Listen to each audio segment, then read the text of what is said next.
Welcome to the Reheat on the Inside Texas Football YouTube channel powered by InsideTexas.com. I'm Joe Cook. We got RT Young, and it is our weekly look around the world of Longhorn sports. We got some national champions to talk about, some future national champions to potentially talk about, but we also have some position-by-position breakdowns for Steve Sarkisian's football team to go over. So make sure you like this video, make sure you subscribe to this channel, and of course, head to InsideTexas.com where you can get all the latest analysis from me, from RT, from Eric, from Justin, from everybody. And RT, I think Pro Football Focus goes as far as you'd like it to.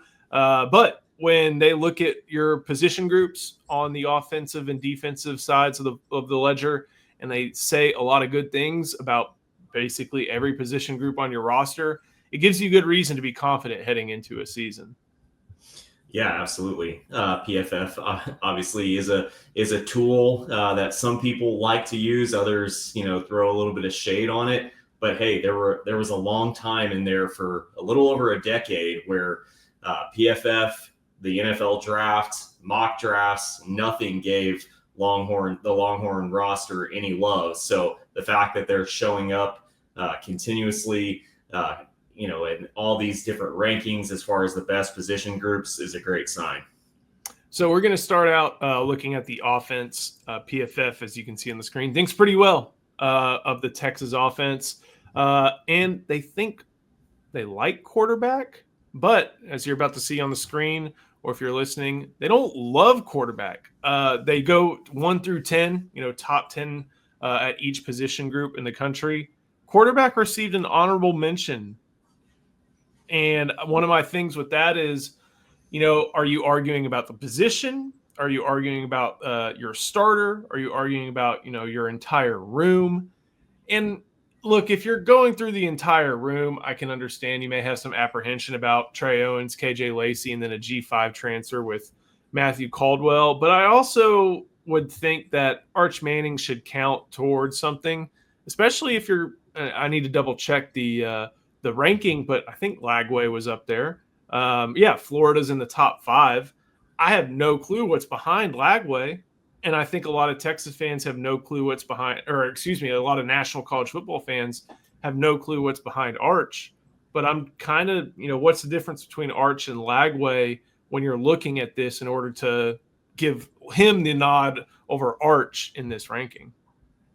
Yeah, I don't understand it. Arch, obviously, the reason that I and most of us at Inside Texas are so confident about the offense going into next season, that he's going to unlock an element of Steve Sarkisian's playbook, but then he's also going to bring some improvisation and some athleticism at times where Texas just needs a play to be made, which is an area that they've struggled in the Steve Sarkisian tenure. And I also don't understand if you are grading it as a room, because, quarterback is a position that should be graded on your starter. Maybe if there's a quarterback controversy that of going into the season, but this isn't like, let's say, a Sam Cosmi Texas offensive line where you have that one really strong position, but you still got to play 4 other guys. I get, taking a little bit of a letter grade off of a position group like that, but quarterback, there's only going to be one of them on the field at a time, unless Steve Sarkisian really surprises us this season and rolls out the KJ Lacey, Arch Manning dual quarterback package. But we haven't heard any whispers of that so far. Going forward to running back, surprisingly, a lot more optimism here at the ball carrier position, at the runner position, as Steve Sarkisian calls it. Quintravian Wisner, but a lot of optimism in CJ Baxter, some mention of Jarrett Gibson and Christian Clark, along with James Simon. Number 3 behind Penn State and Notre Dame. That's a pretty good spot to be in, I feel like. Notre Dame's got Jeremiah Love. Penn State has, their names don't come to mind, but they have 2 of the best running backs in the country. And if Texas has a group on similar footing with them, I'm not complaining at all about that ranking.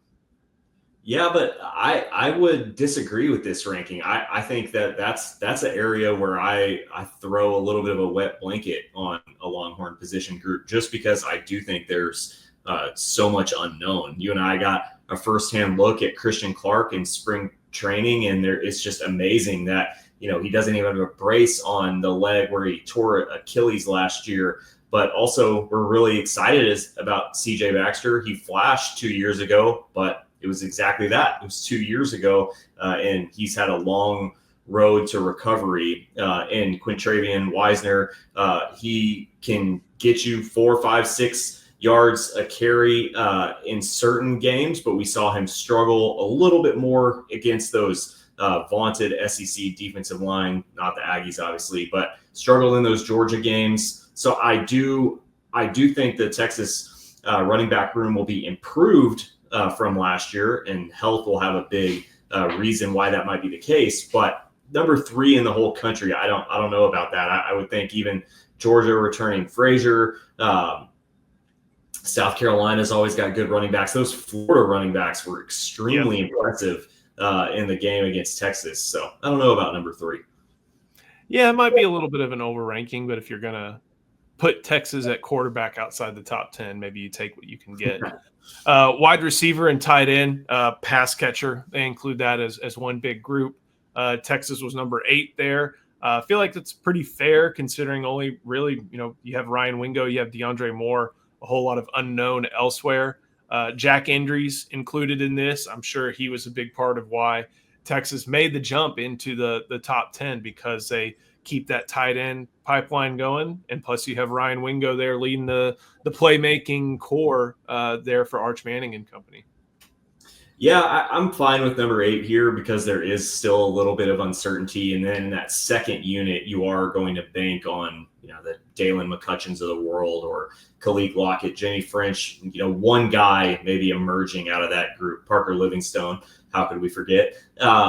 And wide receiver is a position group across the country where you can see a school that might not be a bona fide national championship contender have a year where they have an NFL looking wide receiver room. Like you saw that with TCU last year. They had draft Jack Besh in the second round, Savion Williams in the third round, so you can get a wide receiver core or pass catching unit at a given school that might be really high on this list, but they might not appear on the PFF rankings at any other position group.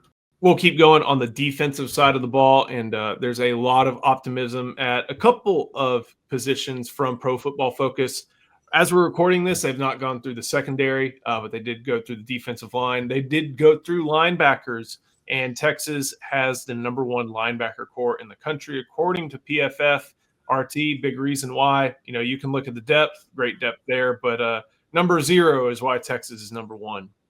Yeah, absolutely. Is this the best or at least the most talked about, most hyped, but there's good reason for it, linebacker room of our lifetime at Texas? I would think so. Anthony Hill obviously is the reason why, but then Trey Moore adds an even higher ceiling for what he can do and just the disruption that he can bring. Brad Spence, super high floor player with the transfer from Arkansas. It looks like this doesn't even mention Ty Anthony Smith, who really flashed last year, who, he's going to get several pass breakups, interceptions, possibly. Leonga Lafau, I think, is a demon in the pass defense. And then, you have guys like Bo Barnes, who haven't even begun their careers yet, but it could be that person who takes up the mantle one day from Anthony Hill. This is going to be a big year for this linebacker unit because right now I think linebacker recruiting is a little slow. This is going to be an opportunity for Johnny Nansen to go and show, look, if you come to Texas, if you play and take advantage of the opportunity, Anthony Hill, Leonga Lafau, even Brad Spence and Trey Moore, who we're changing positions for, you can come here and make the most of what you can do in Texas defense. So a lot rides not only for these guys on the field, but off the field as well. And like you mentioned, PFF missed Ty Anthony Smith, did not even mention him, someone that is going to be a big part of this defense in the coming years, should have a decent role this upcoming season. And I'm always surprised when I look at the depth chart and see 9 scholarship linebackers total. I'm like, man, they don't have very many. And then you forget in modern football, you're basically playing 2 at a time. So even if you have a 3 deep, that's 6 right there. So it's always a little jarring when used to you'd have 3, sometimes even 4 on the field at the same time. You don't need as many these days, but you have to have some difference makers, and Texas definitely has that. Another place where they have some difference makers, that is on the defensive line. And while the Longhorns were not number 1 in that respect, they were number 10. And this includes defensive ends. It includes defensive tackles. A little bit of unknown because of so many transfers, but when you got Colin Simmons, you've got a good defensive line. Yeah, absolutely. It's interesting that they graded it with edge and defensive tackle together. And obviously, defensive tackle is a little bit hard to handicap right now because you don't know how all of these transfers, 5 defensive tackle transfers plus Alex January, are all going to fit in to that rotation. You don't really know who's. We have an idea, but we don't know who's going to gain the lion's share of those minutes. So it'll be interesting. But obviously, we're expecting a big year out of Ethan Burke. Colin Simmons is maybe the best player. He is the best player in the country at his position, I would say. So a lot is hinging on him. But the edge room with Colton Vasek getting healthy, we're obviously very excited about. And then you can even, I would venture to say, we're still going to see Trey Moore lined up on the edge, ready to go play chase a lot. So in a way, you should still count on him at that edge position, especially the way that he came on last year. I'm not seeing Murad Watson mentioned. The PFF mentions Cole Brevard. They mentioned Travis Shaw. And I think Brevard's going to be great. And as long as Shaw is healthy, he'll be kind of one of those upper half defensive tackles in the league. I think Murad Watson could end up being a guy who gets first team all conference nods. If you watch some of his film from Syracuse, he's playing multiple techniques. As you saw Ian and LC mention this past weekend, there's a 3 technique, there's 1, 4-eye, all that different stuff. He was doing it all. You could use him as an example for every position based off what the Orange had him doing, and I'm really excited to see what he does. Brevard, Shaw, they're there. Hero Canoe, you expect kind of good floor setting play from them. But then you also want to see Alex January take a step up, and you want to see Justice Terry live up to some of the lofty expectations. And 10's about right, especially when you think, I can scroll up real quick. Go back up to that list real quick. Clemson, Bama, Tech is a portal-filled machine. And you know what? I don't mind it. They got some big-time players. I don't know what their depth looks like, but I think their top 4, 5 are as good as anybody's in the country. And then even Oklahoma, they've got more proven guys than Texas does right now. I'm not upset with Texas being number 10 here when you're ranking defensive lines, even with the Colin Simmons factor. Yeah, Texas Tech at number 3, obviously, that's a little rich for my blood. Obviously, David Bailey was a huge addition. Texas was in the hunt on him. They got one of Texas's top targets from UCF, defensive tackle, and Lee Hunter. And I know that they probably added some other portal bodies, but man, their defensive line was ravaged by injury last year.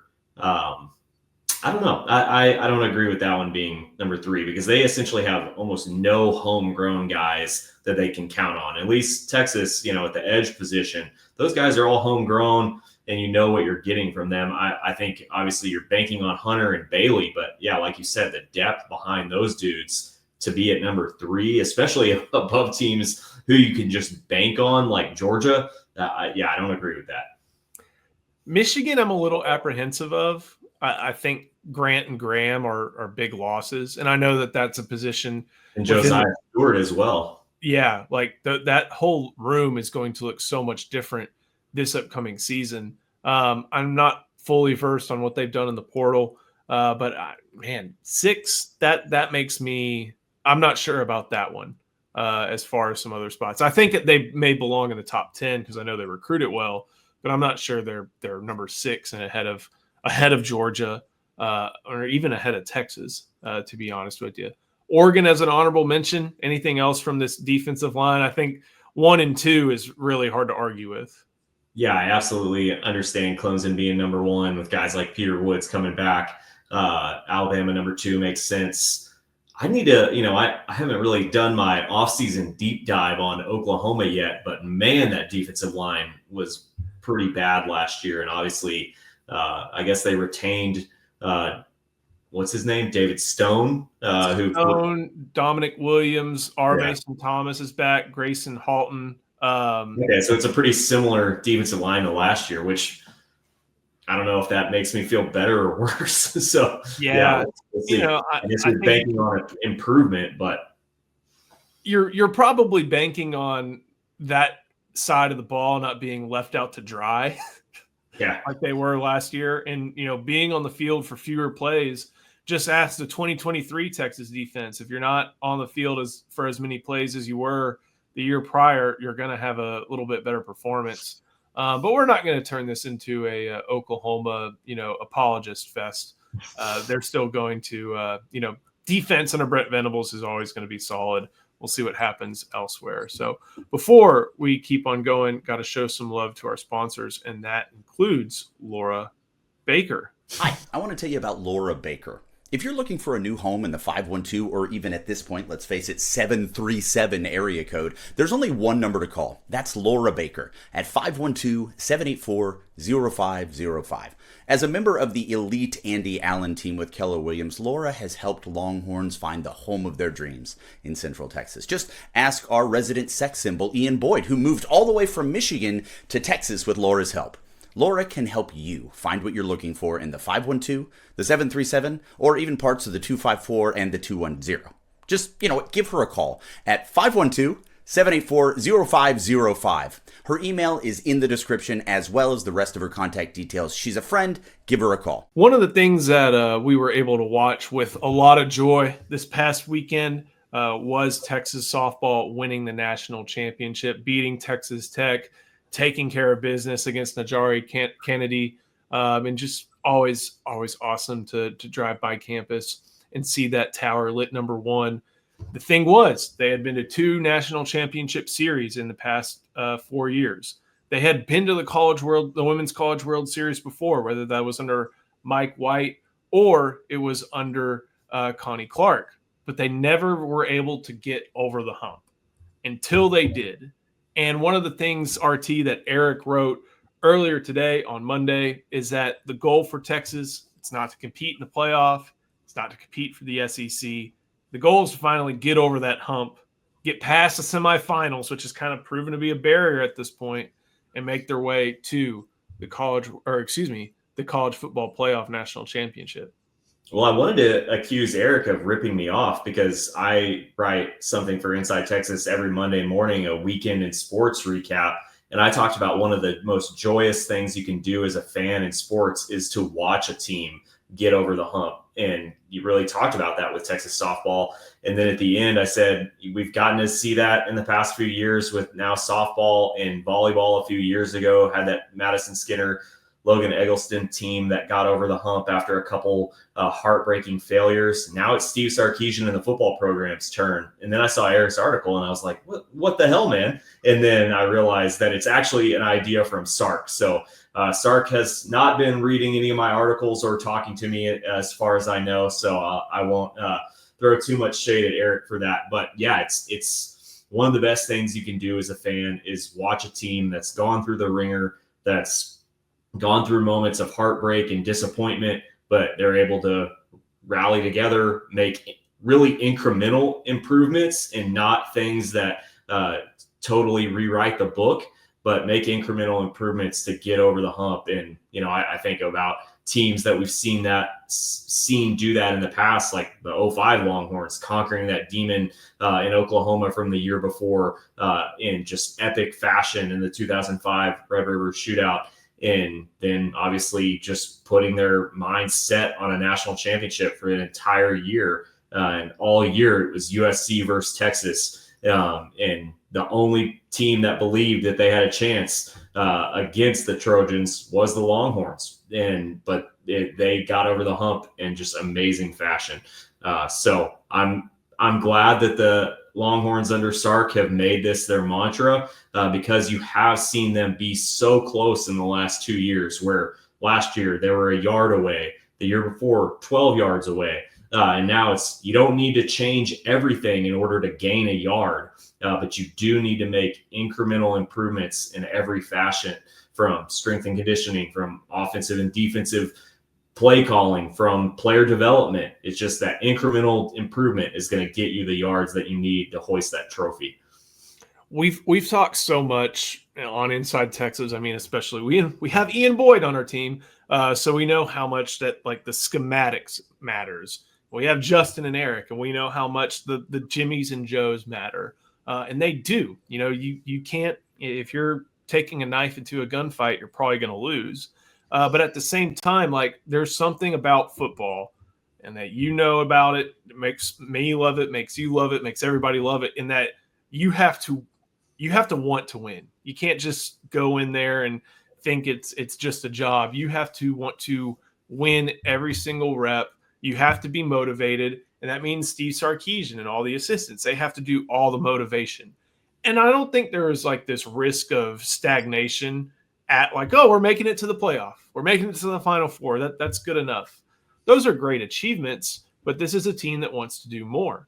And you can look at the fact that, you know, they've made it to the college football playoff semifinals and they want to keep going. They've done all these great things. They have great recruiting. You have top schemes, but you have to be able to go to that next level. And that's where the motivation part of football comes in. And that's where stuff like getting over the hump becomes so important. And I think about guys like Michael Taft, who came back for the sole reason that they wanted to bring a national championship to Austin, another national championship to UT.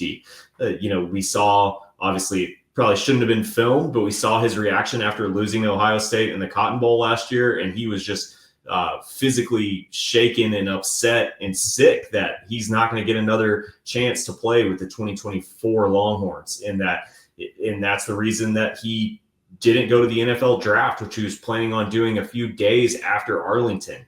And Michael Taft is somebody who we expect him to have a very good year. He might not have a better individual, just stats wise, year than he had last year. It could have been the perfect time for him to go, but he wanted to bring a national championship to Austin. You think he's not using circumstantial fuel of what happened last year against the Buckeyes to motivate him, to motivate his position group to really take that next step? He absolutely is. And we saw, obviously, several other guys like Trey Moore make decisions to return when they could have gone to the NFL. So I think there obviously are personal reasons behind all those decisions, but yeah, it's a hungry group that wants to win a national championship. And I believe, Arch Manning, he could be the first of the Manning family. You don't get to say that very often, but he could be the first of the Manning family to win a national championship. Peyton didn't do it. Tennessee famously did it the year after Peyton left. An example of Bill Simmons' Ewing theory there, perhaps. Not really. But yeah, so being able to accomplish something no other Manning has done in football for Arch Manning is pretty rare. Before we keep going, got to show some love to our other sponsor, that is David McClellan. I'm just going to say, guys, you probably need a fiduciary financial advisor, and I've got the guy for you. His name is David McClellan with Forum Financial. He works broadly and deeply with his clients as a financial life coach, and he should know something about coaching because he won several national championships as a swimmer for the University of Texas. He specializes in financial planning and has contributed numerous articles to Kiplinger on the topic of retirement tax bombs. So contact David today to be your fiduciary financial planner and schedule a 1-hour consultation to assess your financial situations.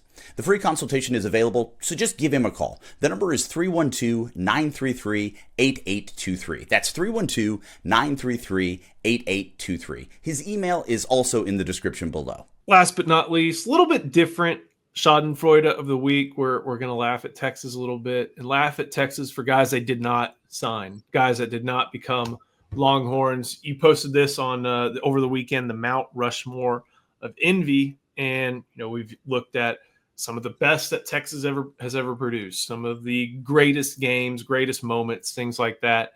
And now we have to look at some of the players that Texas did not bring in, at least in the 21st century, and figure out the ones, players and coaches, figure out the ones that hurt the most. And I like where you started off You went to Palestine. You went straight to the heart of the 2000s, and you found Adrian Peterson as the first choice. And hard one to argue against. I know a lot of Texas fans will look at 05 and say, like, oh, it doesn't matter. But there's an aspect that does. How many yards did he rush for in 2004 in the 12-0 Red River Shootout? I mean, it was in the high 200s. I bet that if you asked guys like Derek Johnson and Michael Huff, who were members of that team, they probably wish that Adrian Peterson had been on Texas's squad that year. Obviously, he said famously he wanted to go to Norman to win championships. Texas got the last laugh on Adrian there by winning in 05. Beating him his last 2 years in college. But man, at the time when you saw what a force he was immediately in his freshman year, multiple coaches have said he's one of the few players they think ever could have gone straight to the NFL out of high school. It hurt pretty bad not seeing him in burnt orange at the time. So we can revisionist history, everything, but I was really wanting to put together a list that shows guys who we wish would have been in burnt orange, because there are certain guys who maybe a couple OU quarterbacks who went on to have really good careers, but hey, I don't want those guys on my team. So I was trying to limit it to athletes and folks that you still would have wanted the opportunity to see them burn orange if given the chance. One of the things for Adrian Peterson, played for one national championship, lost it, I believe, right, in that 2004 season with USC. Then they get worked. Yeah. 05 does not play for a national championship. And then in 06, they fall victim to Boise State. So I think he got hurt a few games into that season in 06. Wasn't he diving into the end zone and hurt his collarbone or something? Something like that. And then obviously his rookie year in the NFL, he starts it as strongly as he did. I think I had him on my fantasy team. That's why I know this. Started as strongly as he did his freshman year in Norman. I think in 5th or 6th game of his rookie year, he broke the single game yards record. So special player would have been different. You keep going. Garrett Wilson, and obviously one of the more hotly contested recruitments. Tom Herman and Zach Smith and Michelle Herman and Drew Maringer and all these different subplots up in the article. Yeah, just so many different parts of this. Garrett Wilson went to Lake Travis from right down the road, but from Columbus, Ohio. I think there's a chance I still have his number in my phone, and let me double check, but I think he has a Ohio area code. And call him right now. Get him on the podcast. Hey man, no, yeah, definitely a 614 area code, not 512, not 575, not anything like that. So someone who had some affinity for Ohio State, and despite a very, very contentious recruitment, he ends up going to Ohio State and becoming one of the best wide receivers that the Buckeyes have produced, amongst many great wide receivers that the Buckeyes have produced. This one really, obviously, Texas has lost other talented wide receivers to schools that, are perceived rivals, at least on the recruiting trail. But I think this one hurt so badly because of the local flavor of it. And, there was an element of people were like, well, he's always going to Ohio State, but also why didn't Tom Herman offer him earlier? I remember seeing him burst out onto the scene his junior year, and it took a while for him to get an offer. I actually saw him hit a buzzer beater as a freshman against my alma mater, McNeil, in the high school basketball playoffs. The McNeil team had a Victor Bailey who went to Oregon and later Tennessee, and then another guy who started for a long time at Houston and had a cup of coffee in the D-League. And Garrett Wilson beat those guys as a freshman.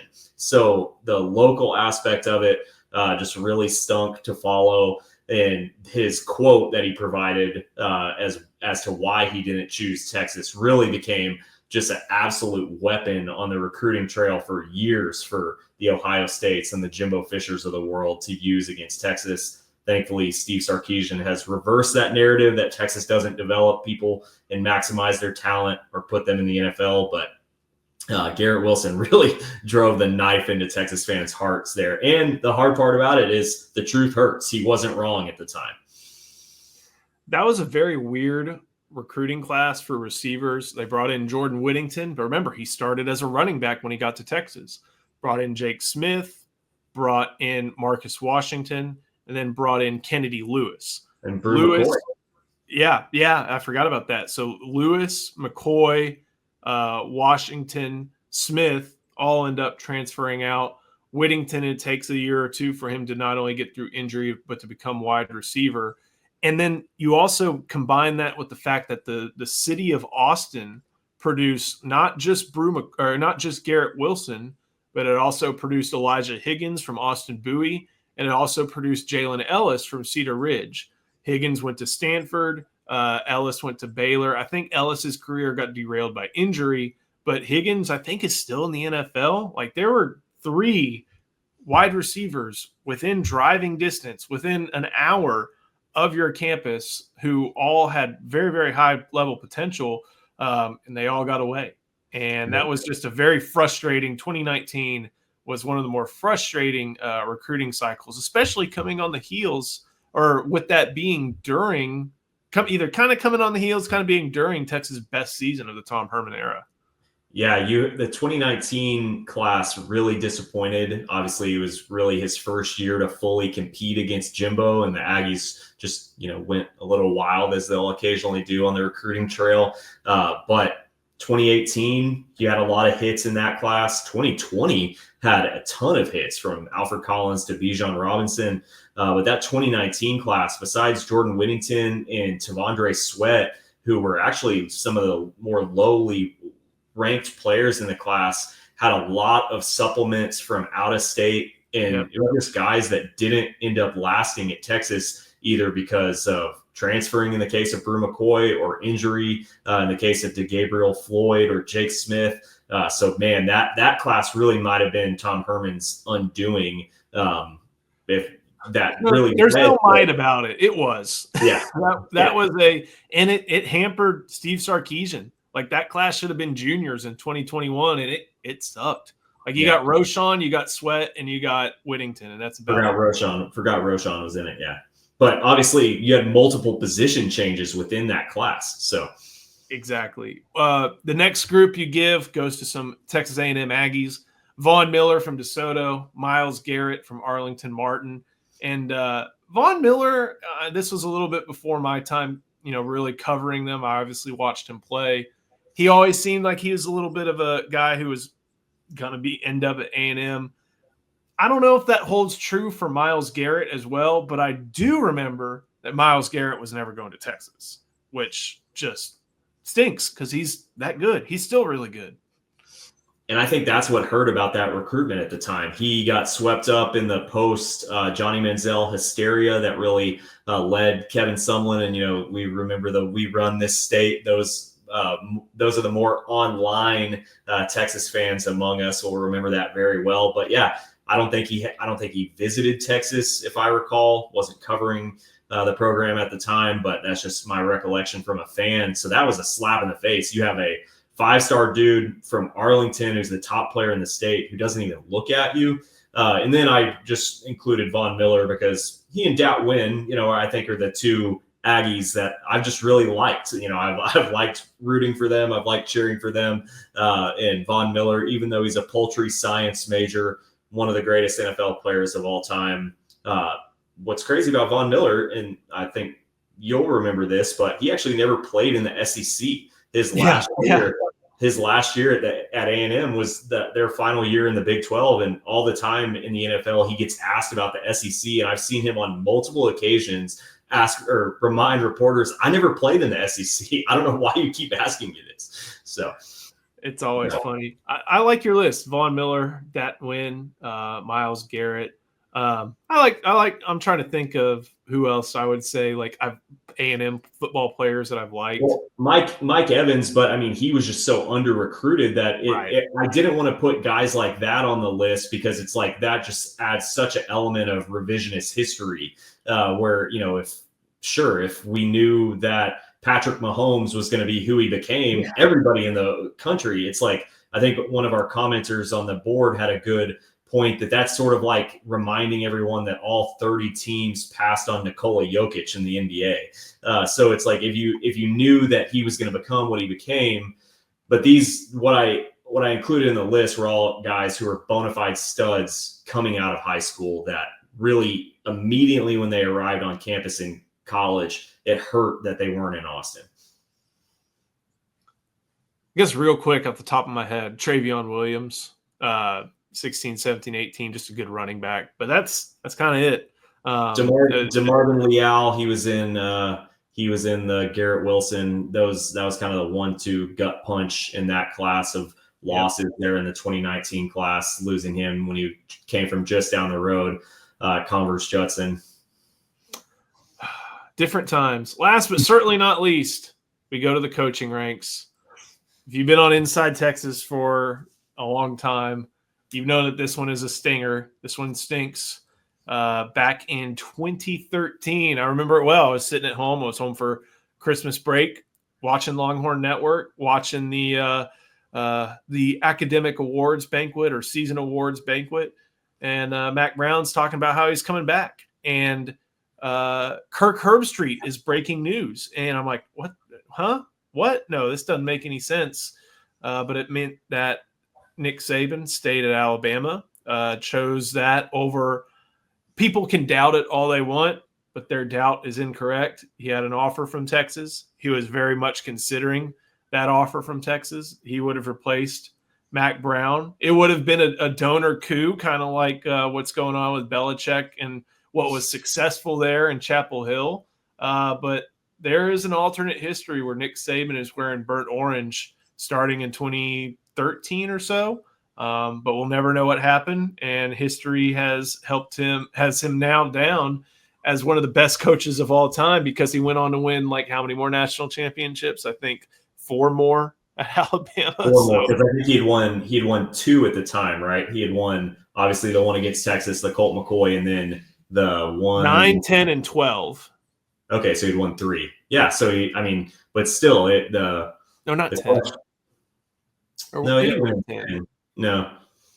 So I guess it would have just been the one 9, over 11, and 12. Yeah, one over Texas, the one LSU, the rematch, yes, which would have been 11, and then Notre Dame. In Notre Dame, yeah, which they took a loss from Johnny Manziel's Aggies in that season. So obviously, it was reported that he might have some interest in Austin. The legend of Miss Terry house hunting in Austin, I referenced in the article.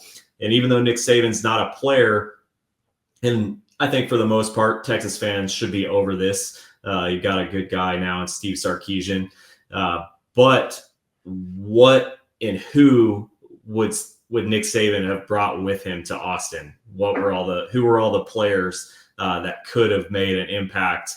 Not just guys from Texas that Texas ended up losing to out-of-state rivals, but out-of-state guys too, because Alabama obviously was a big-time national recruiter in the Nick Saban era. So it will always be a what could have been that will live on Longhorn internet lore as long as we have an internet. But yeah, an honorable mention, Andrew Luck. Yeah, I'm with you there. Well, one of 3 different safeties that Texas didn't want to play quarterback right now. I'm joking on Andrew Luck. I know that he was a quarterback all the way, but that's the RG3, the Johnny Manziel, and then the Andrew Luck era of thanks but no thanks. Well, can you imagine the safety room of Michael Crabtree, Robert Griffin, and then Johnny Manziel as like kind of Quandre Diggs style nickelback? I mean, it's unbelievable recruiting from Mac Brown there. So maybe he was a visionary. Maybe he saw something everybody else did. Rod Babers always talks about positionless football. I guess Mac was just early to the trend. Go back to one platoon and keep them all on the field at the same time. Yeah. Oh, man. Great discussion. Make sure you like this video. Make sure you subscribe to the channel. Make sure you head to InsideTexas.com. You can read stuff like Getting Over the Hump, like you had mentioned, this weekend in sports, this Mount Rushmore of Longhorn misses, as you call it, and then also lots of different reactions from the ranking season as it winds down. So head to InsideTexas.com, sign up there. We can't wait to see you. RT, thank you so much. Thank you for watching. We'll see you next time on the Reheat on the Inside Texas Football YouTube channel powered by InsideTexas.com.